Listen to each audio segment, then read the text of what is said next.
Hey, y'all see what's on the screen and y'all see who it is. Back at it again. It's your boy Nero Glace. I'm recording this on the night of Halloween, so happy Halloween, happy belated Halloween, because it won't be Halloween when I post this video. I passed out some candy bags.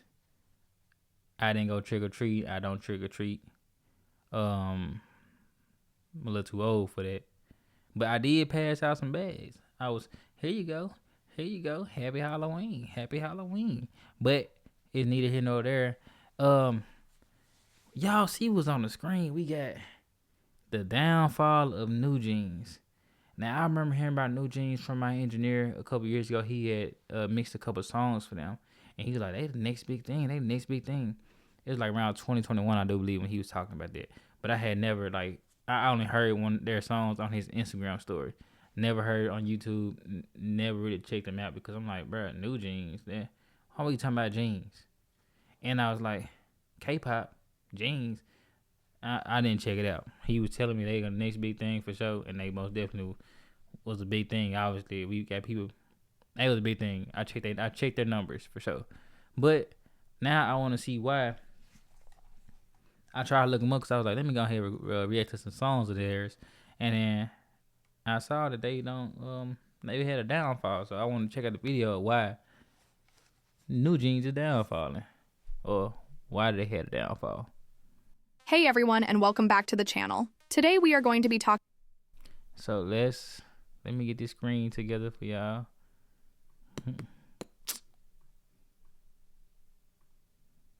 There we go. There we go. Hey everyone, and welcome back to the channel. Today we are going to be talking about something really interesting, how NewJeans went from being one of the most popular girl groups in the world to becoming one of the most hated, with tons of people now leaving hate comments under their videos. It's honestly a crazy shift, and we need to talk about what happened and why things changed so fast for them. So let's take it all the way back to July 22nd, 2022, when Why do people take the time to leave hateful comments? Like, if I don't like something, I just don't even entertain it. I keep it pushing. Like, I don't got the time. I barely leave good comments, let alone hateful comments. I don't got the time or energy for that. Out of nowhere, a music video dropped from a completely unknown girl group. No big promotions, no teasers, just a sudden release. The song was called Attention, and it was by a new girl group under Hybe named NewJeans. What really caught people off guard was how simple and natural the video was. There weren't any flashy lights, crazy sets, or intense choreography. It felt super raw and chill, almost like you were watching a bunch of teenagers hanging out, enjoying music, and just having fun together. That kind of carefree, real vibe was refreshing to a lot of people, especially because most K-pop debuts tend to be the complete opposite. Overproduced, super polished, and very performance-heavy. But NewJeans gave off a totally different energy, and it worked. After that, they dropped their next song, Hype Boy, and it exploded. The track went viral almost instantly, and people everywhere were trying to learn the choreography, do TikTok challenges, and talk about their visuals, styling, and concept. It became a major hit, and for a rookie group, they were already making waves in the industry. Hype Boy pretty much set the tone for all their future comebacks. It showed that they didn't need big production or over-the-top concepts to be successful. I'm gonna check that song out because that's the song I saw when I said, "Oh, they doing numbers. They doing numbers." So I'm gonna check that song out. Haven't heard one song from them. Their minimal Y2K-inspired aesthetic was already making them stand out in a sea of K-pop groups, and fans really appreciated how relatable and refreshing they were. But then things would start to shift drastically. As the group's popularity grew, so did their influence and brand power. The girls started landing major brand deals, but this is where it started to get a little messy. Fans were used to seeing them as regular teens with a chill vibe, but suddenly, they were being pushed into the luxury fashion world, which felt off for a lot of people. Hani was the first to be announced as an ambassador for Gucci, a huge luxury brand. Then Danielle became an ambassador for Burberry, followed by Minji with Chanel, Hyun with Louis Vuitton, and Heron with Dior. It was like overnight, they weren't just idols anymore. They became the faces of some of the most expensive and exclusive fashion brands in the world. And while some people thought it was a sign of success, others felt like it clashed with the image that made them love NewJeans in the first place. Fans started saying that it didn't make sense for a group that debuted with such a youthful and relatable concept to suddenly be involved in luxury marketing, and it made the group feel less approachable and more commercialized. The vibe was no longer teenagers just having fun, but more. So did the brand deals affect their music videos and their music? Like them posting like advertisement inside like the Instagram post, wearing things or like being on magazines or commercials shouldn't really affect how people feel about them musically if we not changing our image in our videos. More like luxury influencers, and that just wasn't what people were expecting or wanted from them. And this shift in image caused tension because it felt like the group's original charm was being overshadowed by brand deals and fashion campaigns. People started to question whether the authenticity they loved was still there, or if it had all become about money and influence. The comment sections under their videos started changing. Less excitement, more criticism. Fans were noticing this change and feeling disappointed, which only got worse when more controversies started surfacing involving the group's management and decisions behind the scenes. NewJeans fans were mostly young teenage girls, and one of the biggest reasons why they connected so strongly with the group was because they saw themselves in them. The members felt relatable and down to earth, like normal girls just enjoying music and having fun. But when the group started getting huge luxury brand ambassadorships, things changed. It wasn't just about the music anymore. Fans started noticing how everything they wore, used, or endorsed was tied to expensive brands. And naturally, when idols promote these brands, fans feel encouraged to buy them too. That's kind of how marketing works. But the reality is, your average teenager can't afford a Dior handbag or Gucci outfit that costs thousands of dollars. Okay. I'm understanding. And that's where the problem started. The gap between the idols and their fans widened, and some of that original relatability was lost. A lot of fans felt alienated and like they were no longer part of the group's journey. Some fans even stopped supporting them altogether. But despite that, NewJeans kept growing in popularity and releasing hit after hit. Their success didn't stop, but it's important to remember that NewJeans wasn't just 5 girls randomly doing everything on their own. They had an entire team of professionals behind them, people crafting the concepts, styling, choreography, and overall image.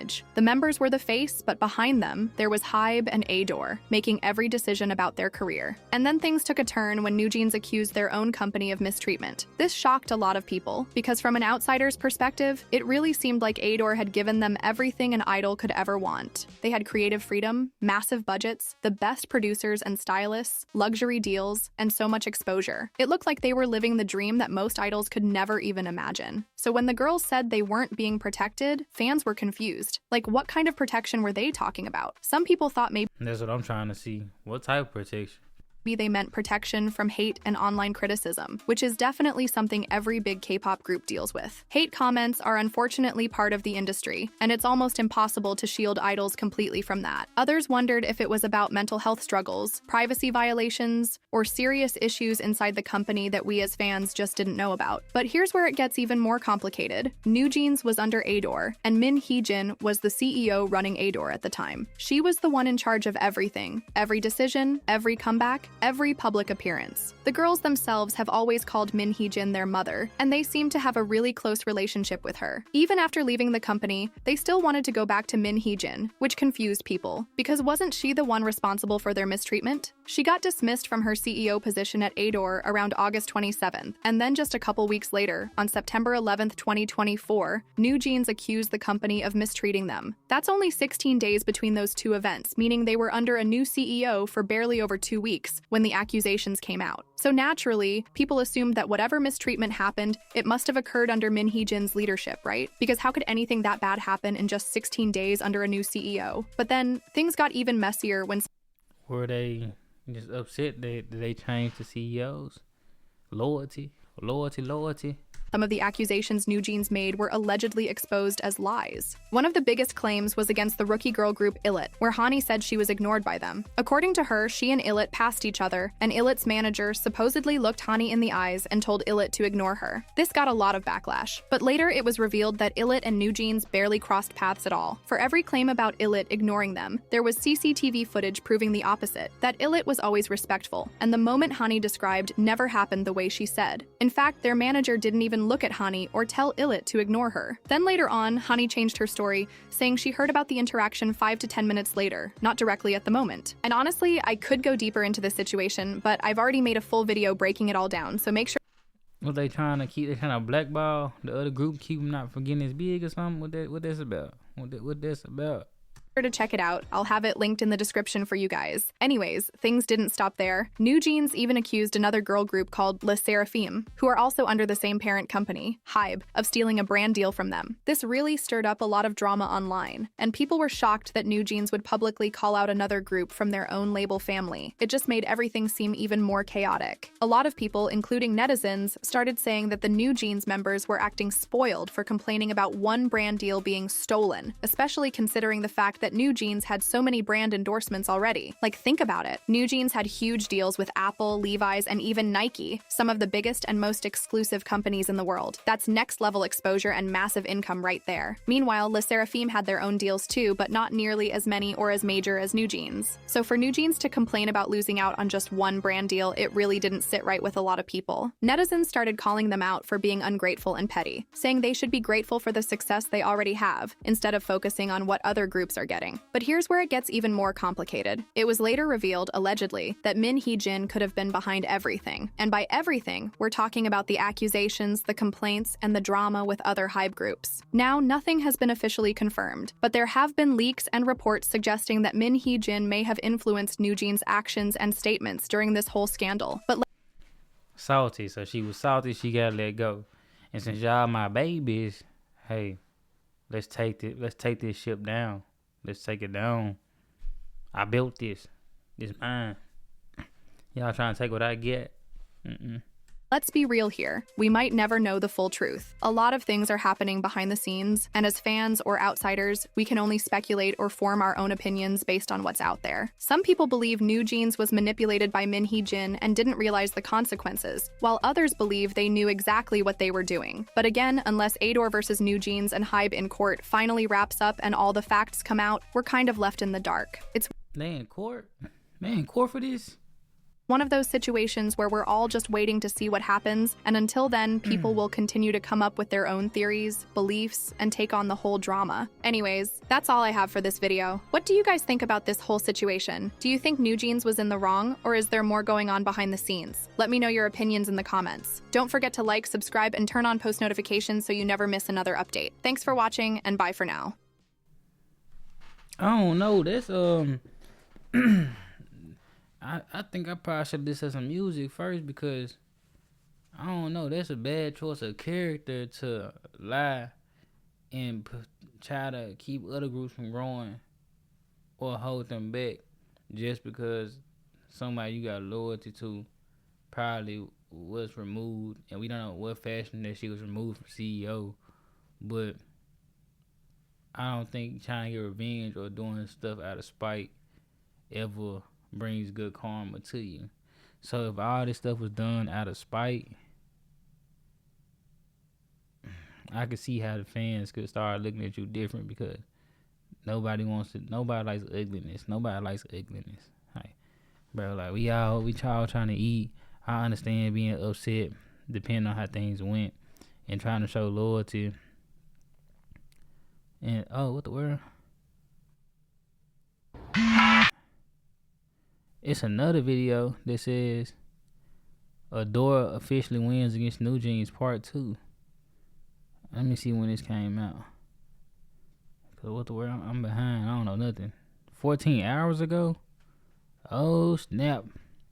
Let's see. 14 hours ago, gang.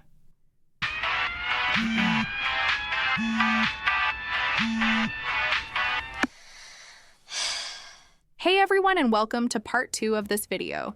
If you missed part 1, make sure you check it out to truly see what is going on and what it means. Also, make sure you like this video and subscribe to the channel for more videos like this that go in depth into situations going on in K-pop. Well, if you didn't know already, the Seoul Central District Court ruled on October 30th, 2025, that the exclusive contracts between K-pop group NewJeans and their label Adore are valid and enforceable until 2029. The court dismissed Dang, they finna get shelled, or they gonna force them to drop. It's one or two. Y'all ain't gonna make no money, or we finna make all the money off y'all. Y'all not getting out this deal at all. They was finna try to get out this deal and go sign with Minhor or Minor. NewJeans claims to terminate the contract on the basis that Adore breached it by dismissing former CEO Min Hee-jin, stating that her removal did not constitute a breach of contract or a managerial vacuum. The court also found no sufficient evidence that Adore failed its management obligations, including allegations about leaked trainee videos and bullying claims. Despite the ruling, NewJeans announced they would appeal, citing a complete breakdown of trust with the agency. Adore remains the legal management company for NewJeans and plans to proceed with the group's activities, including upcoming album releases. Let's now move deeper into the court proceedings. They said we still making money off y'all. We don't care what y'all talking about. Y'all gonna lose again. If you lost once, you gonna lose again. I'm sorry.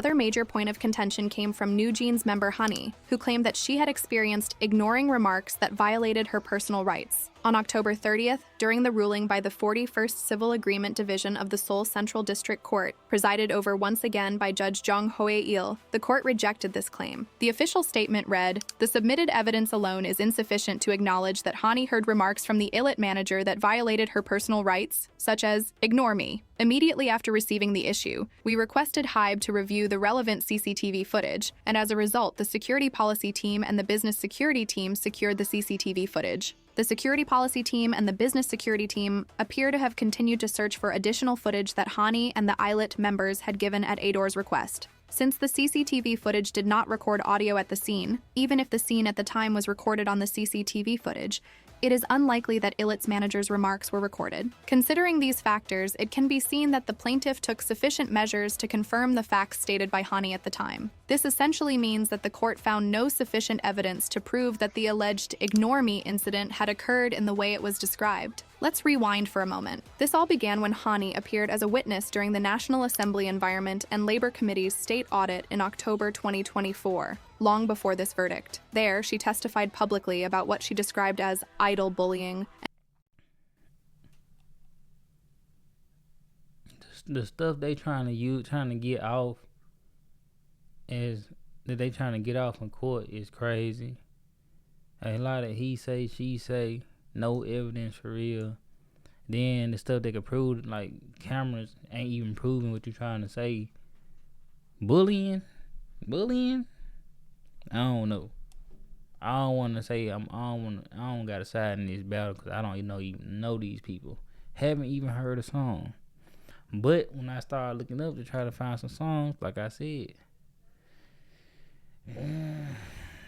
and workplace harassment. Her words were emotional. "There's a floor in the building where people get their hair and makeup done. I got my hair and makeup done first, and I was waiting in the hallway when team members from other labels passed by me. They used to greet me nicely before. After about 5 or 10 minutes, they came out again, and I stayed in the same spot. As they were coming out, the manager from the other team made eye contact with me and told the members following me to pretend not to see and ignore me," she continued. "I don't understand why I have to go through this, and I didn't understand the environment that someone like that works in the first place. But this wasn't the first or second time this happened." Afterward, Hani took to social media to express her frustration, posting, "I remember everything exactly. I wanted to say it in court earlier, but I held back." But Adore quickly pushed back. Why would you hold back in court?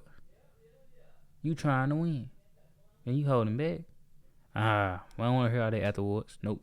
Claiming that Min Hee-jin had exaggerated the event into what became known online as the "ignore me" incident. Adore stated, "Hani also revealed that all 3 members of ILIT greeted me. Hani's story is, I never said ignore me. I don't remember well, but I think they just pretended not to know and told me to pass by. Then, Min Hee-jin said, 'Ignore me? Is everyone ignoring you?' and made the incident into a 'ignore me' incident. When she also asked, 'Did your manager tell you not to greet me?' Hani said, 'I don't know.' Adore's conclusion was sharp. Min Hee-jin made up a false excuse, and Hani herself said that it wasn't something to make a big deal about. And with that, the court effectively sided with Adore's position, finding no substantial evidence that Hani had been mistreated in the way NewJeans' side alleged. Following the ruling, an actual NewJeans fan who attended the trial shared their impressions online. Their words spread quickly among Korean forums and social media. Since I've been getting a lot of questions, I'll clarify again. Not a single claim made by NewJeans' side was accepted.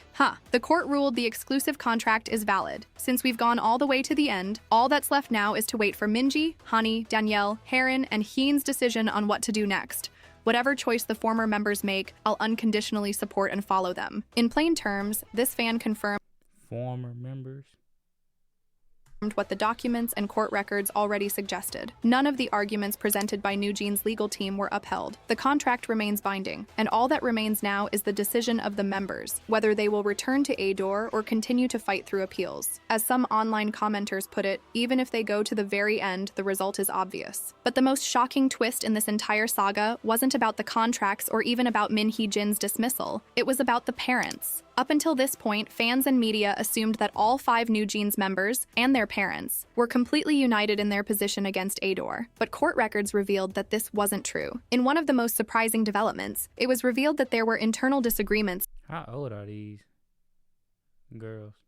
Among some of the parents, and that these differences even escalated into a custody lawsuit. Here's what happened. One of the minor members, referred to as A, faced a situation where her 2 parents, B and C, did not agree on the lawsuit. Because A is a minor, both parents share equal legal rights and must both consent to any legal action on her behalf. However, parent B refused to sign the documents needed for the injunction that NewJeans filed to suspend their exclusive contract with ADOR. Parent B explicitly opposed their daughter's involvement in the lawsuit, stating that they did not support legal action against the company. Meanwhile, parent C took the opposite stance, siding with their daughter, believing that ADOR could no longer be trusted and that NewJeans should leave the company. When B refused to cooperate, C filed a custody lawsuit against their spouse B, seeking full parental authority over A for matters.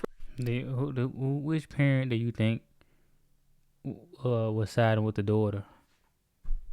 Related to the lawsuit. This was the first public confirmation that even within NewJeans families, the conflict had caused real divisions. It wasn't just a professional or legal disagreement anymore. It had become deeply personal. According to statements from NewJeans' legal representatives and the court during the hearing on October 4th, the family court in charge of the custody matter appears to have ruled in favor of parent C, the one who supported the lawsuit. This ruling effectively restricted B's parental authority, allowing C to act on behalf of their daughter in the legal process. It's not currently known whether B has filed an appeal. In summary, one of the members' parents opposed the lawsuit, which initially blocked that member from participating legally. The supporting parent then sued I don't like that. I don't like that at all. For custody to gain sole legal authority, and won. This paints a picture of just how fractured and complex this dispute has become. It wasn't just ADOR versus NewJeans, it was family versus family. You basically not even my child no more. Your parent, your other parent, and basically just took custody of you because I didn't agree on something. Now I don't got no say on nothing. Crazy. As one court observer put it, this isn't exactly a hopeful story. Even when one parent fought to keep their child out of the legal battle, the member herself remained determined to see the lawsuit through to the very end. And yet, despite all this chaos, the press conferences, lawsuits, emotional testimonies, public statements, and even the custody drama, there's one thing that's surprising everyone. HYBE's stock price is rising. While many expected the prolonged dispute to hurt investor confidence, the opposite has happened. HYBE's shares have reportedly been climbing sharply since the ruling, a trend that some say is almost ironic, considering that this outcome, ADOR maintaining its hold over its most successful group, actually strengthens HYBE's control overall. In a twist that many online have pointed out, this almost mirrors what Min Hee-jin herself allegedly planned according to HYBE's internal audit reports, to restructure ADOR in her own favor and gain independence from HYBE's authority. Now, in the end, it's HYBE that walks away stronger than ever. As of the ruling on October 30th, 2025, She tried to do a coup. She tried to sneak on in on them. I got these girls. I established like a mother role to them. They trust me, loyalty. Y'all end up getting wind that I'm trying to go my own route. Cause these girls a big group. They making money, so we can really do our own thing. We don't really need y'all no more. Y'all end up pushing me out. Now I put up the girls like, hey, they pushed me out. I need y'all to rebel so we can get y'all this contract and we can keep doing our own thing. And it ain't working. Now, one girl lost a parent almost for real. Cause now she probably like, you don't support me. You don't support me. That you know how it is, teenage girls and stuff. One parent like, so now she liking one parent more cause they supporting her decisions. Looking at the other parent crazy. Now the parents ain't liking each other cause now we going to court. Cause cause I don't want you to have no say, cause you ain't supporting our daughter. Blah blah blah. This is why we don't have minors in grown up business right here. The Seoul Central District Court has ruled decisively. The exclusive contracts between Adore and NewJeans remain valid until July 2029. The group has announced their intent to appeal, but until the higher court issues a new decision, Adore remains their legal management company. That means, in theory, the members are still under contract, and Adore could resume their promotions at any time, though in practice, it's unclear how that would work with such tension between both sides. Adore has already said, "We have finished preparations for activities such as the release of a full-length album and are waiting. We will do our best to return to our fans through discussions with the artists." Meanwhile, NewJeans' legal team reiterated, "The members respect the court's decision, but given that the trust relationship with Adore has completely broken down, it is impossible for them to return and continue normal entertainment activities. They hope the appellate court will comprehensively review the facts and make a wise ruling." That puts the K-pop world at a crossroads. Will NewJeans appeal successfully? Y'all gonna be not making money into 2029 unless y'all going off the royalties from old songs and brand deals if y'all keep them brand deals. But I don't know. I don't think I'd try to do a career suicide like that. You feel me? Try to get the albums out the way. Try to complete your contract and then keep pushing. You become as big as a group as you can. And then once you're done with the contract, hey, you're going to have a cult-like fan base that's going to support you through. And now you making all type of money. You can go do what you want to do. Time go by fast, especially in the music world. And find a way to leave Adore once and for all? Or will the next few years see them forced to continue under a company they say they no longer trust? Even some fans have said, "Whatever choice the members make, I'll unconditionally support and follow them." But the legal reality remains. The contract stands. This case has become one of the most complicated and publicized disputes in K-pop history, blending business, emotion, and loyalty in ways that few stories ever do. It began with the fall of Min Hee-jin, once hailed as a creative genius behind NewJeans' success. It grew into a public feud involving Hybe, Adore, and the members themselves, pulling in lawsuits, media wars, and family conflicts. The court's decision doesn't necessarily end the story, but it sets the stage for what's next. Right now, Adore stands legally victorious, Hybe's control is secure, and NewJeans' path forward remains uncertain. Whether the appeal changes anything or not, one thing is clear. This case has forever changed the relationship between idols and agencies in the modern K-pop era. And as Hybe's stock continues to rise and the headlines keep spinning, fans are left asking the same question. Was this the result you expected? Well, that's it for today. This case is far from over. NewJeans has appealed, and more developments are sure to follow as the higher courts take over. But for now, the court has ruled in favor of Adore, and the contracts stand firm until 2029. What do you think? Will the appeal change anything? Or is this the final chapter of NewJeans versus Adore? If you enjoyed this breakdown, please like and subscribe to support the channel and stay updated on everything going on in K-pop. Thank you for watching, and I'll see you in the next video. I don't know what to say, but there is a lot of mess they got going on. Good job, and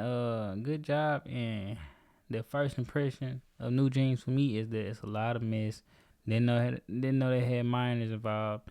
I'm sorry that the parents had to get into each other. Like, this is, man, falling out with your bosses and stuff like that.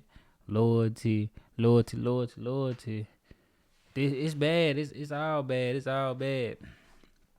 Now, I would hope that they not really lying about anything, but it don't look good when you can't prove nothing. You can't prove nothing you say. That's bad. You in court and can't prove nothing that you said. It make it look like your character, like we can't trust your word. We can't trust you because everything you said was it was just hearsay. He say, she say, she say. Hopefully, I was saying this right there right. My tongue kind of fat, but we ain't gonna talk about that. But NewJeans. I gotta go listen to that song with Hype Boy. I ain't never heard it, so I'm gonna check that out and drop a reaction to that. But I don't know, the taste I got in my mouth with NewJeans right now is just like some old pair of dirty jeans. Cause what? Like, it's just a lot of mess. I ain't really with all that messy stuff. But I type their name in, listen to a song, and this is what I get. This what we get. Drama. But how do y'all feel about this? Like, what do y'all side in this drama field group that we call NewJeans? NewJeans, they ain't gonna have no NewJeans for a minute. They start trying to make music. They gonna be rocking them old jeans. 2029, a long time too. 4 years. 4 years. Supposed to forget about you. Except them fans, that's hardcore fans. But hey, it is what it is. It is what it is. I continue to try to keep track of this story. Seemed like it kind of came to an end at the right time for me. But I keep track of it. But I'm going to check out some music. Because that's what I like to do. My name Nero Glace if it's your first time here. If you made this far, much love. Much love, much love. Nero Glace means black ice. Like I said, it was Halloween, so happy belated Halloween. Don't eat too much candy. Make sure you go to the gym if you do eat a lot of candy. Work that sugar off. You don't need all that sugar. Make sure you go to the dentist. Get them cavities filled or something. Because, yeah, make sure you do it. If you don't do that, then don't say I didn't tell you. I gave you the advice. I gave you that. You know, I did that. I'm a little tired, so let me go ahead and get to work. It's your boy, Nero Glace. Okay.